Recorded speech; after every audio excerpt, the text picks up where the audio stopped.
Gjesti vendos të flasë. Pasi periudhe shumë të vështirë dhe një heshtje që ka rënduar mbi të gjithë. Artisti është prononcuar për herë të parë publikisht, pas humbjes tragjike të vëllait të tij, Eldionit. Përmes një videoje mjaft emocionale të publikuar në Instagram, ai gjeti forcën të drejtohet atyre që qëndruan pranë në këto ditë të errëta. Për çfarë po duhem ju falenderoj për secilin për juve që më keni nejt afër mua dhe familjes tem në këtë periudhë shumë të vështirë. Ai shpjegoi se distanca nga rrjetet sociale ishte e domosdoshme për të gjetur paqen me veten dhe familjen. Me nejt larg nga rrjetet sociale, më morë më shumë me veten, edhe normal me familjen tem. Qysh do kuft, ju kom pas në men edhe në zemër që keni pas ju mu.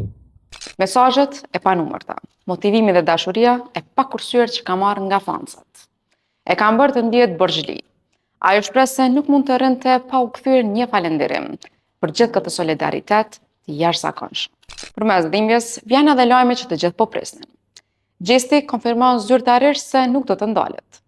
Muzika do të jetë mënyra e tij për të ndëruar kujtimin e vëllait dhe për të vazhduar rrugtimin me forcën që i jep publiku. Data është caktuar. Në vitin 2026 në janar, kthehena në muzikë aty ku e kam vendin. Gjesti rikthehet aty ku e ka vendin. Mirë se rikthehesh Kingi. Follow Priviba Libertas Bahiu për më shumë lajme nga të famshmit.